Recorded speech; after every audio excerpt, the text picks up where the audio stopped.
എല്ലാവർക്കും സ്വാഗതം. അങ്ങനെ മാർക്കറ്റ് ഇപ്പം എല്ലാവരും ഇന്നലെയൊക്കെ ഒന്ന് വൈകിട്ടായപ്പോഴത്തേക്ക് വീണ്ടും ഒരു പാനിക്കായി. അപ്പോൾ ആൾട്ടോനൊക്കെ ഇന്നൊക്കെ ആയിട്ട് തന്നെ ഡമ്പിലോട്ട് തന്നെ പോവുമായിരുന്നു.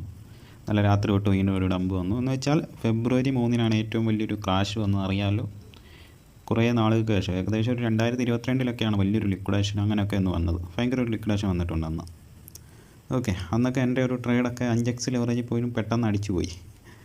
അതാണ് ആ ഒരു ഡമ്പ്, ഒരു 10% ഡമ്പിലാണ് ആ ഒരു കോയിൻ എടുത്തതും. ഗാലയാണെന്ന് തോന്നുന്നു. അത് 5x ലെവറേജ് ആയിട്ട് പോലും അത് സ്റ്റോപ്പ് ലോസും അതിലടിച്ച് മൊത്തത്തിൽ പോയായിരുന്നു. അപ്പം അതുകൂട്ടൊരു ക്രാഷായിരുന്നു ഇപ്പം വന്നത്.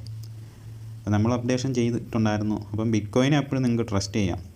നിങ്ങളിപ്പം ഒരു 100% നിങ്ങളുടെ കയ്യിലൊരു ഫണ്ട്, അതിൽ നിങ്ങളൊരു 70% BTC നിങ്ങൾ ഇൻവെസ്റ്റ് ചെയ്തിട്ട് ബാക്കിയുള്ള 30% ഇതുകൂട്ടുള്ള ആൾട്ട് കോയിനെന്ന് വെച്ചാൽ ഈ ആർബിട്രമൊക്കെ ഇൻവെസ്റ്റ് ചെയ്യുക. അതൊക്കെ ബെറ്ററായിട്ടുള്ളൊരു പ്രൈസിലാണ്. ഔട്ട് ബാം ഹോള് ഒരു ടോപ്പ് ഒരു 300-400 വരെയൊക്കെ നമുക്ക് നോക്കാം. ടോപ്പ് 400 വരെയുള്ളതൊക്കെ നല്ല ഇതുണ്ട്. നല്ല ടോക്കണുകളും കോയിനുകളും ഒക്കെ ഉണ്ട്. ടോക്കണുകളും കോയിനും എന്നൊക്കെ പറയുന്ന ടോക്കണെന്ന് പറഞ്ഞാൽ സ്വന്തമായിട്ട് ബ്ലോക്ക് ചെയിൻ ഇല്ലാത്ത മറ്റുള്ളവർ അണ്ടറിലുള്ളത്, അതിനെയാണ് നമ്മൾ ടോക്കണെന്ന് പറയുന്നത്. അപ്പം മിക്കവരും പിന്നെ സ്വാഭാവികമായിട്ട് എല്ലാത്തിനും നമ്മൾ കോയിനെന്ന് പറയും. ജസ്റ്റ് ഞാനൊന്ന് ഇതായിട്ട് പറഞ്ഞതേ ഉള്ളൂ. അപ്പോൾ നിങ്ങളിൽ പലരും ഇപ്പോൾ പാനിക്കിലായിരിക്കും. എല്ലാ ആൾട്ട് കോയിൻ എടുത്താലും നിങ്ങളിപ്പോൾ നല്ല രീതിയിൽ തന്നെ ഡമ്പിലായിരിക്കും. അപ്പോൾ ഡമ്പൊക്കെ സ്വാഭാവികമാണ്. ഈ ഒരു മാർക്കറ്റ് ഇങ്ങനെയാണ്. പിന്നെന്ന് വെച്ചാൽ ഇത് ഓവറായിട്ട് നല്ലൊരു ക്രാഷ് തന്നെയാണ്. എല്ലാവരുടെയും കാശ് പോയി. വെയിലിൻ്റെ ഒരു മാനിപ്പുലേഷൻ ഉണ്ട്. പിന്നെ ഞാനിപ്പോൾ ഇത്രയൊക്കെ വീഡിയോ ഇട്ടാലും വലിയ കാര്യമില്ല. ഈ ഒരു ചാനലിനോ അല്ല ഈ ഒരു വീഡിയോയ്ക്ക് വ്യൂ ഇല്ല, ആരും ഈ ഒരു ചാനൽ നോക്കുന്നൊന്നുമില്ല, സബ്സ്ക്രൈബറും കുറവ്. അങ്ങനെ നമ്മളൊരു 500 സബ്സ്ക്രൈബർ എന്നൊരു പ്രതീക്ഷയായിരുന്നു. അത് എനിക്ക് തോന്നുന്നു ഒരു 6-8 മാസം കൊണ്ട് 470 ഈ ഒരു റേഞ്ചിൽ തന്നെ നിൽക്കുക. ഒരു 500 സബ്സ്ക്രൈബർ വേണമെന്ന് ഭയങ്കര ആഗ്രഹം. പക്ഷേ കാര്യമില്ല. എന്തിനാണ് നമ്മൾ വീഡിയോ ചെയ്യും. നമ്മളെപ്പോഴും മാർക്കറ്റ് ഡംപ് ആകുമ്പോഴായാലും വീഡിയോ ഇടും. അപ്പം ബിറ്റ് കോയിൻ എപ്പോഴും ട്രസ്റ്റ് ചെയ്യാമെന്ന് പറയുന്നതിനുള്ള കാരണം നിങ്ങളിപ്പം നോക്കിയാൽ മതി. നിങ്ങളിപ്പം എതേറിയത്തിലാണെങ്കിലും നിങ്ങളെ കാശ് ഇട്ടിട്ടുണ്ട്. എതേറി ഇപ്പോൾ ഒരു $3000-4000 പോയെന്ന് വെച്ചോ. ആ ഒരു പ്രൈസിൽ പോയി നിങ്ങൾ എതേറി എടുത്തിട്ടുണ്ടെങ്കിൽ ഇപ്പോഴും ലോസിലല്ലേ.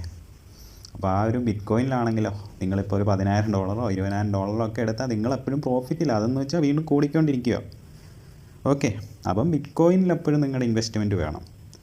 അല്ലാതെ ആൾട്ട് കോയിന് നിങ്ങൾ ലോങ് ടൈം അങ്ങ് നോക്കിയിരിക്കാനൊന്നും പറ്റില്ല. നിങ്ങളൊരു പോയിൻ്റ്, നിങ്ങളെവിടെയാണ് ഒരു സെല്ല്, ആ ഒരു ടാർഗറ്റ് അടിക്കുമ്പോൾ നിങ്ങളുടെ ഒരു 70% നിങ്ങൾ വിൽക്കാൻ നിങ്ങളുടെ മനസ്സ് വരണം.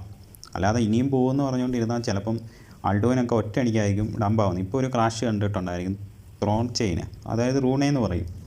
അതെന്ന് വെച്ചാൽ $2.7 $7 ഡമ്പായി 90 സെൻറ്റ് വരെ എത്തി ഒറ്റയടിക്ക് ക്രാഷ്. ഒന്ന് ആലോചിച്ച് നോക്കുക.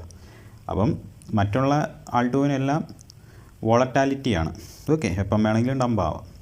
അപ്പം അതിൽ നിങ്ങൾ എത്രയാണ് നിങ്ങളൊരു പ്രതീക്ഷിക്കുന്ന ഒരു പ്രൈസ്, നിങ്ങൾക്ക് താങ്ങാവുന്ന ഒരു പ്രൈസ് ആകുമ്പോൾ സെല്ല് ചെയ്യുക. ഇനിയിപ്പം ബുൾ മാർക്കറ്റിൻ്റെ കാലം വരും എന്ന് പറഞ്ഞ് 2021 ബുള്ളൊന്നും ഒരിക്കലും ആരും നോക്കി ഇരിക്കണ്ട.